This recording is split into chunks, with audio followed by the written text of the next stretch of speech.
Our first speakers for this morning is a duo, and they are going to be represented by Mr. Luis Huertas as well as Mr. Ryan Daniel Oduber. I just want to share a little bit about these two gentlemen before we call them to the stage. Mr. Huertas is a licensed architect and lead accredited professional and the principal of Jackson Architecture and Consultancy Firm, as well as Luis G. Huertas Architects. Both of these design firms specializes in all aspects of sustainable design. They envision each project as the creation of an ecosystem that enhances and goes beyond simple project requirements and assist enterprises to become more sustainable in their practices. They call their approach Nature Informs Design. Mr. Huertas holds a Bachelor's of Science in Architecture from the Temple University in Philadelphia, as well as a Master's of Architecture from Arizona State University. He also holds architectural registrations in the state of Arizona, Commonwealth of Puerto Rico, and the United States Virgin Islands, as well as the National Council of Architecture Registration Board's certificate. Mr. Huertas is currently a board member of the Aruba Sustainable Development Foundation and Aruba Lab for Design, Ecology, and Architecture, better known as ALDEA. Then we have the Aruban-born contemporary visual artist who many of you know, and that is Ryan Daniel Oduber. Mr. Oduber has a Master of Fine Arts and has a long trajectory in the visual arts dating back to the early 90s. Most of his art of those times were found objects and paintings. His Bachelor in Architecture reflected back in his three-dimensional forms and philosophical concepts about society. After winning an art prize at the Dutch Caribbean exhibition, Arte 99, he bought his first digital 8-inch handy camera and started doing video art. In April, Mr. Oduber will be exhibiting at the Perez Art Museum in Miami with a video artwork. Ladies and gentlemen, please put your hands together to welcome Mr. Huertas and Mr. Oduber to the stage. Are we still aware? Are you aware of your environment or of nature as a whole? Do you see or feel its relevance and how it relates back to you, your family, your friends, to the world? Can you see the connection between nature and yourself? I'm not talking about The Matrix or Star Wars, The Force. This is not a cheap TV commercial either. I'm talking about following the lines between stuff we consume, build, eat, between fresh, biological, local foods and health, between a not-so-smart house and a high utility bill, between good education and arts and creativity. It's a very important question. Are you aware? Are you one of those that runs after those loose flying plastic bags because you realize the consequences of it ending up in the bottom of the ocean? If your answer to the last question is yes, then welcome to the family. If it is a no, then why don't you see it? Why don't they see it? And I'm not talking about the physical act of running behind a plastic bag as a running exercise. I'm referring to the way we associate loose flying plastic bags and nature. The way we flip Happy Meal trash out of the car windows without thinking. Are you aware? Do you see the connecting dots?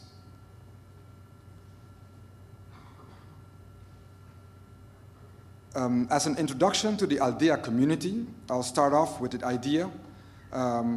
idea where most small nations and cultures started off with, the Yudalomba Pagalomba principle. You scratch my back, I'll scratch yours principle. Well, in the pre-industrialization era around the 1900s, you had local families building villages in a matter of years using rotating labor forces. A good known example still in these days are the indigenous South American Indians and the Mormons. The community builds things together. In Aruba, this method was used in house building, farming, fishery, etc. In those days, the community was very much aware of the nature around them. They lived in nature. It was a cooperation. Especially when the oil refinery came, this changed the well-balanced, nature-centered mentality of the Aruban. People went from farming to working in the refinery, making money in a polluting industry to buy processed foods in the supermarkets. I guess they wanted to be part of the new world. The globalization process was on. The radio, the television, the car, the fashion, we wanted it all. I guess we were just heading in the same direction. Nature was being exploited. Nature was being exploited for the good of progress, for the good of men, or at least for some more than others. We had distanced ourselves from nature. You would expect that during the tourism boom in the 60s, the people would have gone back to the appreciation of nature as tourism and nature are one and the same. But it did not happen. The awareness of nature was not completely forgotten, but didn't play the same important role as it had back in the days. I guess things went too fast, one culture shock after the other. From written letters to telegraph, to telephone, to radio, to TV, 3 channels, Venezuela, to mobile phones, cable television, 20 channels, to low bandwidth internet, and to broadband internet, YouTube, Facebook, Twitter, and this all in a very short period of time. As where in first world countries, this went gradually. These shocks got people so busy with new technologies that the new generation never got a chance to enjoy or rediscover nature or the way the old folks used to work the land or build houses or experiment together. Our response to this is to create a new community based on the triple bottom line, where people, planet, and profit are integrated together. So the idea is the central place where we want to be is there, following the principles that sustainability outlines for us. So we got finances being not the most and only aspect, but in a way that it complements the resources that exist. Following this, we're going to be using biomimicry for the execution of the project. And biomimicry is a science and a technique used that actually learns and understands how nature deals with situations. And this is an example of the cycle where nature discovers and evolves. And we'll be using the same kind of principle, where all these concepts are united in order to develop. It can go from one product, one object, all the way up to urban planning and the entire ecosystem. So we'll be following these principles as a life principle. It's all cyclical. And you will be able to integrate and relearn all the techniques and principles and ideas from the past and maintain them and sustain them and enhance them with new technologies. So this is an example of that idea of how we can study a cactus and what does the cactus has to teach us about the environment we live in, how it shades itself, how it captures wind and water, how he uses it in order to benefit his well-being in the context where he's at. So we'll be following those same principles as our techniques and approaches for the development of the project. This is an example also on what the process is and how we think about it, right? The 4 stages, we're defining the problem, then we'll find biological models that already exist, since nature already has been experimenting for hundreds of thousands of years. So it has a lot of the solutions, what's right, what's wrong, what worked, what didn't work. And then how do we mimic that in order to make our project enhanced and integrated with nature so we're not harming the environment, but actually enhance it and supporting and growing the natural resources that we have so we can be in a more harmonious way with nature. So this is an example of one of those processes, the prototype for a particular shelter in another country, but it's the same approach. So you will be following ideas like what do you have on your site right now? What does it exist? So you have the stones, you have the sand, you have the soil, you have the type of flora, fauna, and they all behave in a particular way, and how do you enhance that? It's an example of how that actually got developed. This is out of silk, from the cocoons of silk. And it's an art installation in MIT, but the concept of having the understanding of how the silk cocoon works and how that actually becomes a shelter. So the same concepts apply of, how do you take a watapana or a cuiji and how that becomes a shelter, and what are the properties and the qualities of that, and how do you make a permanent shelter out of the same concept using local and regional materials. The idea of ALDEA is not site-specific, but more of an inclusive approach to how to build an active learning community. Here, we used a site at IO to kickstart the project.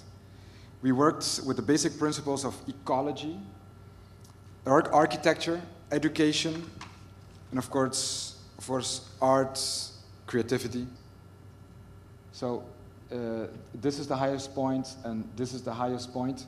We'll be using for water, so water could be pumped up upstairs and use gravity to wet the land, water the land. At the lower points, rainwater will be collected. This is a lower point, and this is also a lower point. So the water comes from here, goes through the land, passes over to the other land, and crosses over. So these points will be harvesting water to send back to the top and go to the greenery. At the workshop, we'll be teaching basic construction skills as well as art. There will be an eco studios where artists, engineers, and volunteers can stay, work, and teach. At the main facilities, we'll be having we'll have facilities so we'll be cooking, give lecture, exhibitions, and it will harbor a library of everything we do, have researched for the public to access. So database is very important. The sculpture garden, not to forget, is in the experimental ground that bounds everything together as a whole. The artists/engineers can work inside or outside. The food we eat is grown on site to minimize transport costs and carbon footprints, to secure our health, of course, and be independent of exterior influences. Here are some examples of techniques already being used elsewhere: tires, mud, compressed earth, clay. We have those a lot here. The possibilities are great. There are castles in Africa and all over the world. Some examples how to build walls. This is a wall made of mud. And those in Africa, they're more than over 2,000, 3,000 years old still. Talking about 4-story buildings. Pallets, we have those also laying around here. They're all going to the dump, being incinerated. Stones we also have on Aruba. And people need shelter, they need food, social well-being, and when all goes well, art will flourish, and so will the nation. Actually, this is what culture is all about. And I guess we need to ask the children the same question as before. Ask them if they're aware of the importance of nature. And if they answer no, then we need to educate before it's too late. It would really be a shame. So let's start off by educating the young kids and supporting local events, projects like this. Thank you very much. Thank you.